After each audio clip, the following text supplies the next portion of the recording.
Hello guys, आप सबका स्वागत है हमारे चैनल स्टडी जीके ज्ञान चैनल पर।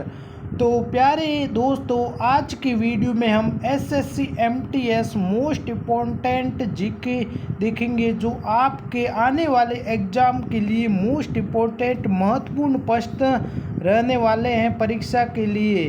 तो अगर आप चैनल पर नए आए हो तो हमारे चैनल को सब्सक्राइब ज़रूर कर दें और वीडियो पसंद आए तो लाइक ज़रूर कर दें। तो ये मोस्ट इम्पोर्टेंट मॉडल पेपर मैं आपके लिए लेके आया हूँ, तो वीडियो को अंत तक ज़रूर देखना है। इस प्रश्नों को आपको मिस नहीं करना है। ये मोस्ट इम्पोर्टेंट एसएससी एमटीएस परीक्षा के लिए अति महत्वपूर्ण प्रश्न है। तो शुरू करते हैं बिना टाइम वेस्ट किए आपका। तो सबसे पहला प्रश्न हमारे सामने है। तो हमारे सामने सबसे पहला प्रश्न है, भारतीय संविधान के किस अनुच्छेद में राज्य को परिभाषित किया गया है? तो प्यारे विद्यार्थियों, आपके ऑप्शन है, एक है अनुच्छेद 12, दो है अनुच्छेद 32 और तीसरा ऑप्शन आपका है जो अनुच्छेद 42 और चौथा अनुच्छेद 52। तो इसके राइट आंसर की हम बात करेंगे तो एक नंबर का है जो आपका राइट आंसर हो जाएगा अनुच्छेद 12। भारतीय संविधान के अनुच्छेद 12 में राज्य को परिभाषित किया गया है। एक नंबर का आपका राइट आंसर हो जाएगा अनुच्छेद 12।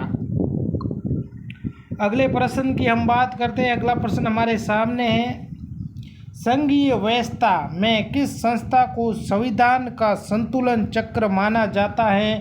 तो ऑप्शन आपके हैं, एक है प्रेस, दूसरा है विधायिका, 3 नंबर का है कार्यपालिका और चौथा है न्यायपालिका। तो इसके राइट आंसर की हम बात करेंगे तो 4 नंबर का है जो आपका राइट आंसर हो जाएगा, जैसे कि आपका राइट आंसर हो जाएगा जैसे कि न्यायपालिका। चौथा आपका राइट आंसर हो जाएगा, संघीय व्यवस्था में न्यायपालिका संस्था को संविधान का संतुलन चक्र माना जाता है। वीडियो को अंत तक जरूर देखना है, मोस्ट इम्पोर्टेंट मॉडल पेपर है, इसे मिस मत करना। और अगले प्रश्न तीसरे की हम और बढ़ते हैं। तो तीसरा प्रश्न है, भारतीय संविधान के किस अनुच्छेद के अंतर्गत मंत्रिपरिषद सामूहिक रूप से लोकसभा के प्रति उत्तरदायी है? तो आपके पहला ऑप्शन है अनुच्छेद 74, दूसरा अनुच्छेद 75, तीसरा है अनुच्छेद 76 और चौथा है अनुच्छेद 78। तो हम इसमें राइट आंसर की बात करेंगे तो दूसरा आपका है जो राइट आंसर हो जाएगा, दूसरा ऑप्शन जो कि अनुच्छेद 75। भारतीय संविधान के अनुच्छेद 75 के अंतर्गत मंत्रिपरिषद सामूहिक रूप से लोकसभा के प्रति उत्तरदायी होता है। अगले प्रश्न की हम बात करते हैं। अगला प्रश्न हमारे सामने है, चौथा प्रश्न है, राजस्व बंदोबस्त की महलवाड़ी व्यवस्था की शुरुआत किस संस्थान से हुई? तो ऑप्शन है, एक बंगाल से, दूसरा है बॉम्बे, तीसरा है मद्रास और चौथा है उत्तर पश्चिमी प्रांत। तो इसके राइट आंसर की हम बात करें तो चौथा है जो आपका राइट आंसर हो जाएगा, जो कि है उत्तर पश्चिम प्रांत। राजस्व बंदोबस्त की महलवाड़ी व्यवस्था की शुरुआत है जो उत्तर पश्चिम प्रांत स्थान से हुई है। अगले प्रश्न की हम बात करेंगे। अगला प्रश्न हम पांचवा प्रश्न हमारे सामने है, भारतीय संविधान के किस भाग में संघीय न्यायपालिका उल्लेख है? तो ऑप्शन है, एक भाग 3 में, दूसरा है भाग 2 और तीसरा है भाग 4 और चौथा है भाग 5। तो इसके राइट आंसर की हम बात करेंगे तो चौथा ऑप्शन आपका राइट आंसर हो जाएगा, जो कि है भाग 5। भारतीय संविधान के भाग 5 में संघीय न्यायपालिका का उल्लेख है। अगले प्रश्न की हम बात करते हैं। छठा प्रश्न हमारे सामने है, राष्ट्र संघ द्वारा इटली पर आर्थिक प्रतिबंध लगाने के प्रति उत्तरदायी घटना थी? तो ऑप्शन है, एक कॉर्फू कांड, दूसरा है इथियोपिया पर आक्रमण, तीसरा है स्पेन गृह युद्ध और चौथा है अल्बानिया विजय। तो इसके हम राइट आंसर की बात करेंगे तो दूसरा आपका राइट आंसर हो जाएगा, जो कि है इथियोपिया पर आक्रमण। राष्ट्र संघ द्वारा इटली पर आर्थिक प्रतिबंध लगाने के प्रति उत्तरदायी घटना है जो कि इथियोपिया पर आक्रमण थी। अगले प्रश्न की हम बात करते हैं। हमारे सामने अगला प्रश्न है, भारत का सर्वोच्च शौर्य सम्मान निम्न में से कौन सा है? तो ऑप्शन है पहला परमवीर चक्र, दूसरा है वीर चक्र, तीसरा है महावीर चक्र और चौथा है भारत रत्न। तो इसके राइट आंसर की बात करेंगे तो एक नंबर का है जो आपका राइट आंसर हो जाएगा, जो कि है परमवीर चक्र। भारत का सर्वोच्च शौर्य सम्मान है जो परमवीर चक्र को माना जाता है। अगले प्रश्न की हम बात करते हैं। 8वां प्रश्न हमारे सामने है, भारत का प्रथम वायुसेना अध्यक्ष कौन था? तो ऑप्शन है, एक नंबर का ऑप्शन है एयर मार्शल एस मुखर्जी, दूसरा है मार्शल आर डी कटारी और तीसरा है air marshal M Rajendra Singh और चौथा है जनरल करियप्पा। तो इसके हम राइट आंसर की बात करेंगे तो एक नंबर का है जो आपका राइट आंसर हो जाएगा, जो कि है air marshal S Mukherjee Bharat का प्रथम वायुसेना अध्यक्ष था। अगले प्रश्न की हम बात करते हैं। 9वां प्रश्न हमारे सामने है, ऐच्छिक मृत्यु का अधिकार प्रदान करने वाला विश्व का प्रथम देश निम्न में से कौन सा है? तो ऑप्शन आपके सामने एक नंबर का श्रीलंका है, दूसरा नीदरलैंड, तीसरा सऊदी अरब और चौथा स्वीडन। तो इसकी हम राइट आंसर की बात करेंगे तो दूसरा है जो आपका राइट आंसर हो जाएगा, जो कि है नीदरलैंड। ऐच्छिक मृत्यु का अधिकार प्रदान करने वाला विश्व का प्रथम देश है वो नीदरलैंड है। दूसरा ऑप्शन आपका राइट आंसर हो जाएगा। अगले 10वें क्वेश्चन प्रश्न की हम बात करेंगे तो 10वां प्रश्न हमारे सामने है, आँखों पर बंदी पट्टी और हाथ में तराजू लिए स्त्री किसके सूचक प्रतीक है? तो ऑप्शन है प्रगति का प्रतीक, दूसरा न्याय का प्रतीक, तीसरा यातायात को जानने का संकेत और चौथा है शांति का प्रतीक। तो हम इसके राइट आंसर की बात करेंगे तो दूसरा आपका ऑप्शन है वो राइट आंसर हो जाएगा, जो कि है न्याय का प्रतीक है, जो आंखों पर बंदी पट्टी और हाथ में तराजू लिए स्त्री सूचक प्रतीक है, जो न्याय का प्रतीक माना जाता है। अगले प्रश्न की हम बात करेंगे तो हमारे सामने है, सूरत किस नदी के तट पर स्थित है? तो ऑप्शन है ए तापी, दूसरा कावेरी, तीसरा नर्मदा और चौथा सोन।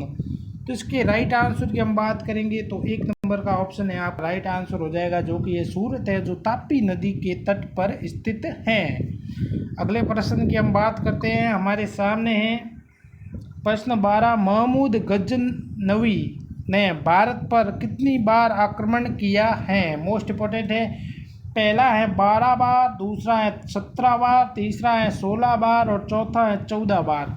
तो इसके हम राइट आंसर की बात करेंगे तो दूसरा ऑप्शन है वो आपका राइट आंसर हो जाएगा, जो कि है 17 बार। महमूद गजनवी ने भारत पर 17 बार आक्रमण किया है। अगले प्रश्न की हम बात करेंगे। 13वां क्वेश्चन हमारे सामने है, सांची किस कला व मूर्ति कला का निरूपण करता है? तो ऑप्शन है ए ईसाई, दूसरा जैन, तीसरा इस्लाम और चौथा बौद्ध। तो इसके राइट आंसर की हम बात करेंगे तो 4 नंबर का है जो आपका राइट आंसर हो जाएगा, जो कि बौद्ध। सांची बौद्ध कला व मूर्ति कला का निरूपण करता है। अगले प्रश्न की हम बात करते हैं। राज्य विधानसभा का गठन संविधान के किस अनुच्छेद के तहत किया जाता है? तो आपके ऑप्शन है एक अनुच्छेद 170 के, दूसरा अनुच्छेद 169 के, तीसरा अनुच्छेद 163 के और चौथा अनुच्छेद 174 के। तो हम इसके राइट आंसर की बात करेंगे तो एक नंबर का है वो आपका राइट आंसर हो जाएगा, जो कि है अनुच्छेद 170 के तहत राज्य विधानसभा का गठन संविधान के अनुच्छेद के तहत किया जाता है, 170 अनुच्छेद के तहत। अगले प्रश्न की हम बात करेंगे। हमारे सामने अगला प्रश्न है, संघ सूची, राज्य सूची तथा समवर्ती सूची का विस्तृत उल्लेख संविधान की किस अनुसूची में किया गया है? तो ऑप्शन है एक 7वीं, दूसरी 8वीं और तीसरा ऑप्शन है 9वीं और चौथा ऑप्शन है 6ठी। तो इसकी राइट आंसर हो जाएगा, एक नंबर का है जो आपका राइट आंसर हो जाएगा, एक नंबर का ऑप्शन है संघ सूची व राज्य सूची तथा समवर्ती सूची का विस्तृत उल्लेख संविधान की 7वीं अनुसूची में किया गया है। अगले प्रश्न की हम बात करते हैं। अगला प्रश्न हमारे सामने है, 16वां प्रश्न है, भारत के किस राज्य में सबसे अधिक सोने की खान है? मोस्ट इम्पोर्टेंट है, तो आपको लास्ट तक वीडियो को जरूर देखना है, क्योंकि यहीं से प्रश्न आपके एग्जाम में पूछे जाएंगे। तो ऑप्शन है महाराष्ट्र में, दूसरा पंजाब में, तीसरा गुजरात में और चौथा कर्नाटक में। तो इसके हम राइट आंसर की बात करें तो 4 नंबर का ऑप्शन आपका राइट आंसर हो जाएगा, जो कि है कर्नाटक। भारत के कर्नाटक राज्य में सबसे अधिक सोने की खान पाई जाती है, मोस्ट इम्पोर्टेंट है। अगले प्रश्न की हम बात करते हैं, भारतीय मिसाइल कार्यक्रम का जनक किसे कहा जाता है? तो ऑप्शन है होमी जहांगीर भाभा को, दूसरा रंगराजन को, तीसरा राजा रमजा को और 4 number APJ doctor Abdul Kalam को। तो इसके हम राइट आंसर की बात करेंगे तो 4 नंबर का आपका राइट आंसर हो जाएगा। तो ये प्रश्न तो आप सभी को आना चाहिए। तो भारतीय मिसाइल कार्यक्रम का जनक है वो एपीजे अब्दुल कलाम को कहा जाता है, मिसाइल मैन भी इन्हें कहा जाता है, मिसाइल मैन। अगले प्रश्न की हम बात करते हैं, 18वां प्रश्न हमारे सामने है, भारत के किसी राज्य की राज्यपाल बनने वाली पहली महिला कौन है? तो ऑप्शन है सुचेता कृपलानी, दूसरा पीवी नायडू, तीसरा सरोजनी नायडू और चौथा राजकुमारी अमृता कौर। तो इसके हम राइट आंसर की बात करेंगे तो तीसरा ऑप्शन आपका राइट आंसर हो जाएगा, जो कि है सरोजनी नायडू। भारत के सरोजनी नायडू है जो राज्य की राज्यपाल बनने वाली पहली महिला हैं। अगले प्रश्न की हम बात करते हैं। अगला प्रश्न हमारे सामने 19वां प्रश्न है, ऑपरेशन फ्लड का संबंध निम्न में से किससे है? तो ऑप्शन है बाढ़ नियंत्रण से, दूसरा गेहूं उत्पादन से, तीसरा दुग्ध उत्पादन से और चौथा है जो कि इनमें से कोई नहीं। तो इसकी राइट आंसर की हम बात करेंगे तो तीसरा ऑप्शन है जो आपका राइट आंसर हो जाएगा, जो कि ये दुग्ध उत्पादन से। ऑपरेशन फ्लड का संबंध है वो दुग्ध उत्पादन से है। 20वें प्रश्न की हम बात करते हैं, किस वर्ष में भारतीय राज्यों का भाषाई आधार पर पुनर्गठन किया गया? तो ऑप्शन है पहला है 1947, दूसरा 1967, तीसरा 1951 और चौथा 1956। तो हम इसके राइट आंसर की बात करेंगे तो चौथा ऑप्शन है वो आपका राइट आंसर हो जाएगा, जो कि 1956। 1956 वर्ष में भारतीय राज्यों का भाषाई आधार पर पुनर्गठन किया गया। अगले प्रश्न की हम बात करते हैं, हिमालय की सबसे ऊंची चोटी पर पहुंचने वाली प्रथम भारतीय महिला कौन थी? तो ऑप्शन है मोस्ट इम्पोर्टेंट है, ध्यान से आपको इस प्रश्न को देखना है। ऑप्शन नंबर पहला है शेरपा तेनजिंग और दूसरा है जुकी तबेई और तीसरा है बछेंद्री पाल और चौथा है संतोष यादव। तो इसके हम राइट आंसर की बात करें तो तीसरा ऑप्शन आपका राइट आंसर हो जाएगा, जो कि है बछेंद्री पाल। हिमालय की सबसे ऊंची चोटी पर पहुंचने वाली प्रथम महिला है वो बछेंद्री पाल हैं।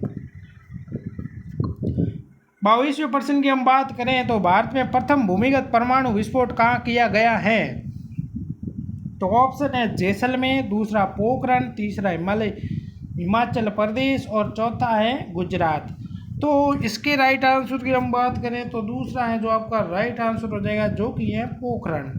भारत में प्रथम भूमिगत परमाणु विस्फोट है वो पोखरण में किया गया है। अगले प्रश्न 23वें की हम बात करें तो 23वां प्रश्न हमारे सामने है, विश्व का सबसे बड़ा पशु मेला जो 1 माह तक चलता है वो कहाँ आयोजित होता है? मोस्ट इम्पोर्टेंट है। तो पहला आपका है बालेश्वर में, दूसरा है नौचंदी और तीसरा सोनपुर और चौथा पुष्कर। तो इसके हम राइट आंसर की बात करेंगे तो तीसरा ऑप्शन है वो आपका राइट आंसर हो जाएगा, जो कि है सोनपुर। विश्व का सबसे बड़ा पशु मेला जो 1 माह तक चलता है वो सोनपुर में आयोजित होता है। अगले और प्रश्न की हम बात करेंगे तो अगला प्रश्न हमारे सामने है, अंतर्राष्ट्रीय युवा दिवस कब मनाया जाता है? तो ये सभी तो आपको पता होना चाहिए। तो ऑप्शन है युवा दिवस कब मनाया जाता है तो नंबर 1 है 12 सितंबर, दूसरा 12 अगस्त और तीसरा है जो कि 12 जनवरी और चौथा है 10 जनवरी। तो इसमें राइट आंसर की हम बात करेंगे तो तीसरा आपका राइट आंसर हो जाएगा, जो कि है अंतर्राष्ट्रीय युवा दिवस है वो 12 जनवरी को मनाया जाता है। ये आपको ध्यान में रखना है 12 जनवरी को। तो ये थे आपके मोस्ट इम्पोर्टेंट प्रश्न। मिलते हैं अगली क्लास में। अगर वीडियो पसंद आया हो तो वीडियो को लाइक ज़रूर करें और चैनल पर नए आए हो और ऐसे ही मोस्ट इम्पोर्टेंट प्रश्नों को देखना है तो हमारे चैनल को सब्सक्राइब ज़रूर कर दें। नीचे सब्सक्राइब बटन दिया गया है जिससे आपको हमारी जब भी वीडियो डलेगी आपके पास नोटिफिकेशन आ जाएगी, जिससे कि आपको सबसे पहले आप उस वीडियो का लाभ उठा सकें और अपने दोस्तों के साथ शेयर ज़रूर करें जो इस एसएससी एमटीएस की तैयारी कर रहे हैं, उनको भी थोड़ा लाभ मिल जाए। तो मिलते हैं अगली वीडियो में।